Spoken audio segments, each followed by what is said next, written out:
first to figure out, like I said, what you want to be prepared for.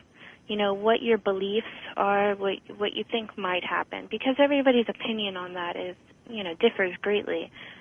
So I think that what everybody can agree on is that they need to find safe shelter or a safe zone, something that can, you know, protect them and their family from a variety of different hazards. And I think that that is the most important consideration throughout the whole thing that we're going to be talking about, is finding a place to be that's going to be safe.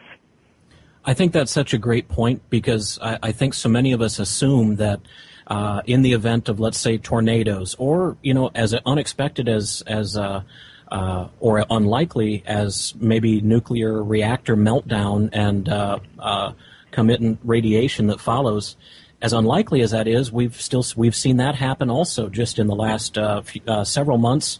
Farther back in history, Chernobyl, it happened there as well. But people need to think in terms that it's not necessarily the case that there's going to be a shelter or a safe place that you can get to within minutes of your home. You might need to do the planning to think about safe locations or safe zones. Maybe it is in connection with some family or friends, but that are at varying distances away from your home. Not just one, but maybe multiple that are at farther and farther distances away. How do you feel along those lines, Nia? I think that that's a great thing to take into consideration, because I don't know about a lot of other states, but I know here in Florida, if something were to happen here, I mean, this place is just not a safe place to be. I'll put it that way. I'm just going to give you an example. Florida, it's beautiful here year-round. But, already we have hurricanes, which, like I was telling you earlier, that anything under a Category 3, everybody here kind of blows it off, and it's like, oh, well, it's kind of a party. We'll do a barbecue, But anything other than that, within a 100-mile radius, north and south of me, I have nuclear power plants. I have several military bases around here, and to the east of me, I'm less than 20 minutes away from the ocean. Florida's a peninsula. It's surrounded by water on three sides, and not only that, but Florida is a very, very long state. Yes. So it makes, this place kind of dangerous. It's fairly vulnerable, to say the isn't least. it? Yeah. Yes. Yep.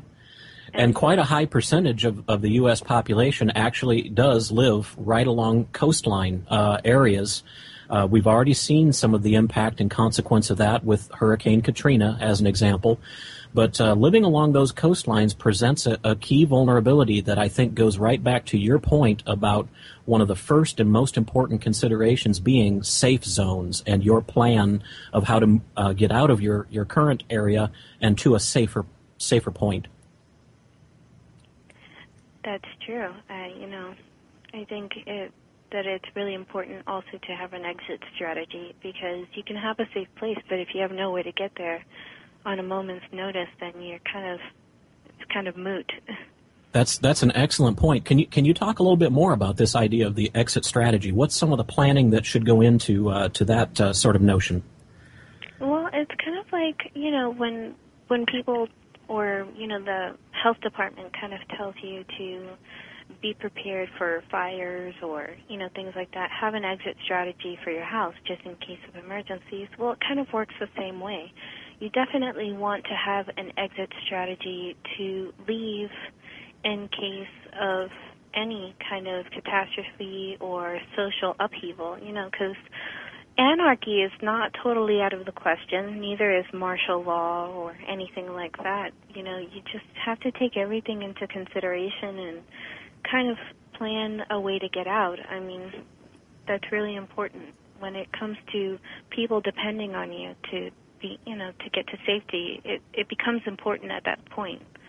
Quite right. Very well said. And I think maybe a couple of those examples of some of the particular things to plan for there would be having maps prepared that show not just your primary route, But as we've seen in the case of Katrina, for example, where the highways become so congested so quickly when many people are trying to move, that you really should have a secondary and tertiary and maybe even more alternative routes available. Is that fair to say?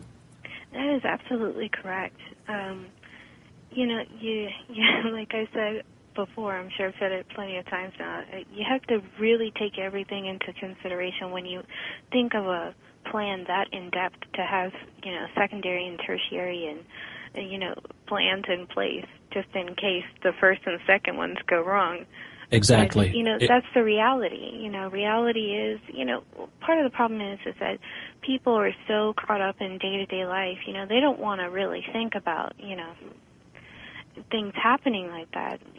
They kind of, it's kind of a psychological thing too. It's protective, they're protecting them, themselves to, to do that. But you're right about preparing with maps. Also, backups of gasoline if you're doing, a vehicle. Also, you probably want to consider having a large vehicle to pack as many people or as many supplies as you can. Maybe if you know somebody, that's a pilot or has a private airplane or a boat or whatever, then that might also be something, a train, whatever you might be able to consider to modes of transportation, I should say. You've made so many great points there, Nia. I just hope to recap a little. Yes, absolutely. What vehicle or vehicles will you plan to use to move out? Are the vehicles large enough to transport not just the people involved, but also some of those essential materials that you want to take with you? And here in just a bit, folks, Nia and I are going to do a real thorough breakdown of exactly what some of those materials are, food and supplies and et cetera. We'll get into those details here in just a bit. But also, with those vehicles, do you have enough gas? Folks, how many of us, on a day-to-day basis, we drive until the fuel reading is on empty, and then we barely make it into the gas station on fumes. But if we're in the midst of an emergency, will we have access to that gas station, or will the line be a mile long? So, do you have some extra fuel, maybe a couple small tanks at the very least, that you keep stored at your home or at some safe place, so that you'll have some backup? There are even folks that I know of today that, as a rule of thumb, they never allow their gas tank to get below, let's say, 40%. When it reaches that point, my mother. I'll take that as a compliment, Nia. That is. Thank you. So continuing along with some of those thoughts, and I'm sorry to interrupt, but if you'll kind of keep moving along with that idea of an exit plan, an exit strategy, and these considerations. Yes, of course. One of the things I wanted to add to what you were saying, that you made a great point about, having the gas. I think that if people have the ability to invest in maybe perhaps like an older diesel vehicle, a diesel vehicle is a great thing to have, because if for whatever reason you had no access to gasoline, you could always fuel your car with an alternative diesel fuel that you prepared yourself, or that you could get from some sort of natural materials. Excellent considerations. That's a good thing to have. Yes, excellent thoughts, Nia. In fact, it causes me to think about some of the programming that I've seen on television. I think it's the History Channel and History International, Discovery Channel, the Science Channel. There's really been some very informative programming over the course of the last couple of years. In particular, there's one show, and goodness, now I'm struggling to recollect it, of course, at a moment's notice, but it's where they had some survivors of a calamity. It's kind of set up like an experiment where they were trying to survive post-apocalyptic events. I think the show is called Survivors, or something along those lines. I know what you're talking about. I promise the audience I'm going to find that information before our interview is done, but they do make a very good exposition of some of the steps you take, like how do you take water from a river or a stream and at least perform some of the basic filtration required to make that water safe to drink. Merely boiling it alone is really not sufficient to make it truly potable or consumable. And along those lines, referring back to Nia's example, I've also seen some of the programming where they illustrate, they demonstrate the steps needed to take something like used cooking grease from restaurants, from fast food restaurants, or et cetera, and making that usable in a diesel-based engine so that you can run it through your automobile when there's not, as Nia had mentioned, access to typical gasoline or to traditional diesel. How to use something like used cooking oil and grease as a fuel source. That's absolutely right. As a matter of fact, I think there's a family in California that has a urban homestead that I've heard of, that they make their own biodiesel fuel there as well. So I thought that was absolutely fascinating. You know, not only from recycled vegetable oils, but things like soybeans. There's a couple of guys that made their own company providing soybean diesel, you know, like a diesel out of soybeans. I thought that was fascinating as well. But I believe you can derive it from some kind of garbage as well, if I'm not mistaken. But don't quote me on that. Well, I've seen some information along those lines also. So yes, I think you're right on track. So yeah, I think that like I said, you know, obviously buying a brand new diesel car is not necessary. But if you can, you know, diesel's pretty expensive right now. So if you can manage to get your hands on maybe an older model, you know, SUV that's diesel or something like that, that might come in very useful. Absolutely, absolutely. And you know, Nia, thus far we've talked about identifying safe zones or safe locations. If you're in the middle of an urban center, for example, where should you try to distance yourself from that location where maybe the calamity is happening? Do you have plans, alternate routes in place? We've talked a little about the transportation itself, the vehicle. Is it large enough, safe enough? Do you have fuel to make that trip? I wonder now if we should talk a bit about communication also and challenges that people might experience with communication lines that we've become accustomed to having so conveniently right now.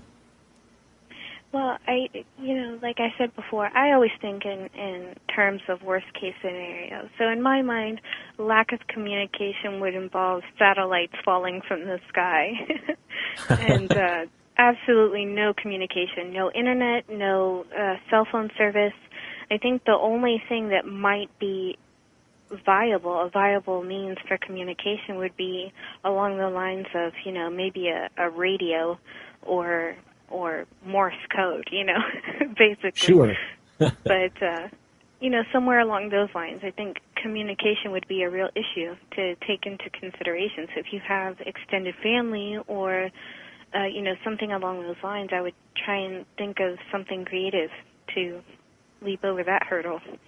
Absolutely. And as a matter of fact, on this very radio show, but outside of our pre-recording that we're making now, we've talked about solar flares, coronal mass ejections, and the challenges that those could impose upon us in terms of not just communication, but anything perhaps electrical that we've come to rely on.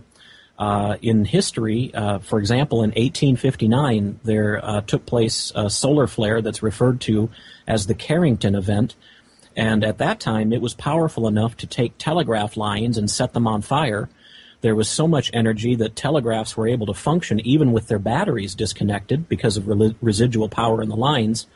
But much more recently, we've seen also, as a result of solar flares, we've seen outages of communication because those flares can be damaging to satellites. They can, they can literally make them unfunctional. They can fry them in common parlance. We've also seen solar flares powerful enough to cause brownouts and electrical shortages because they cause damage to electrical grids here on Earth.